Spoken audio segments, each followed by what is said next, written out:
خداوندی است که آسمان ها و زمین را در 6 روز آفرید. آیه 56 سوره اعراف. پروردگار شما خداوندی است که آسمان ها و زمین را در 6 آفرید. آیه 3 سوره یونس. همان خدایی که آسمان ها و زمین و آنچه را میان این دو وجود دارد در 6 روز آفرید. سوره فرقان آیه 59. او کسی است که انسان ها و زمین را در 6 روز آفرید. سوره هود آیه 7. آیات فوق صراحتاً گویای آن است که خداوند آسمان ها و زمین را در 6 روز خلق فرمود، اما مطابق با آیات زیر همش مال قرآن ها. من با نشونی میدم، خودتون برین نگاه کنید. من نگم خدا هست یا خدا نیست، خودت بری ببینی خدا محاسبات 5 و 6 و 7 و 8 رو بلد نیست. میخوای بری وسط حوری بیاره، برو وسط حوری بیاره. مطابق آیات زیر بگو آیا شما به آن کس که زمین را در 2 روز آفرید کافر هستید و برای او همانندهایی قرار میدهید؟ در سوره فصلت آیه 9.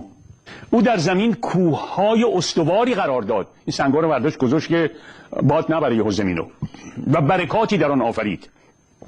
مواد غذایی را مقدر فرمود. اینها همه در 4 روز بود، درست به اندازه نیاز تقاضا کنندگان. سوره فصلت 10. یعنی چی شد؟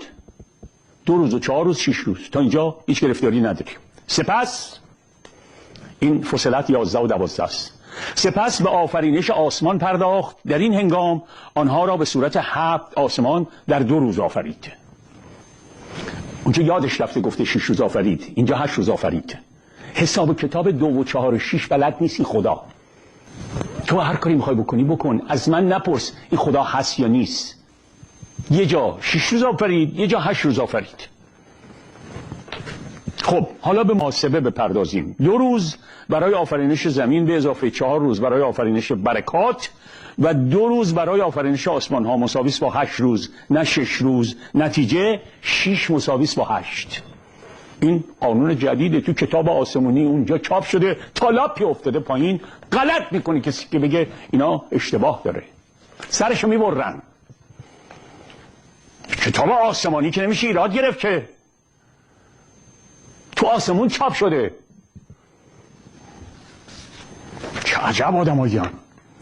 مشکل از کجاست؟ از معجزه محمد ابن عبدالله یا از ریاضیات؟ کدام زودتر آفریده شده، آسمان ها یا زمین؟ میریم سراغ آیات قرآن، جواب همه اینا رو میده بهت. او خدایی است که همه آنچه را از نعمت ها در زمین وجود دارد برای شما آفرید، سپس به آسمان پرداخت و آنها را به صورت 7 آسمان مرتب نمود و او به هر چیز آگاه است. آیه 29 سوره بقره. آیا آفرینش شما بعد از مرگ مشکل تر است یا آفرینش آسمان که خداوند آن را بنا نهاد؟ این سوره 27 بقره است. سقف آن را برافراشت و آن را منظم ساخت. سوره 28 بقره. شبش را تاریک و روزش را آشکار نمود. سوره 29. و زمین را بعد از آن گسترش داد. آیه 30 ببخشید اینا که براتون خوندم، از آیه 27 تا 30 از سوره النازعات یا النازعات. اون بقره مال قبلی بود. سوره 29 که خوندم مال قبلی بود، چون دیدم 27 فکر کردم که، بعد دیدم دوباره اینجا 29 فهمیدم که این بقره است و من اشتباهی گفتم.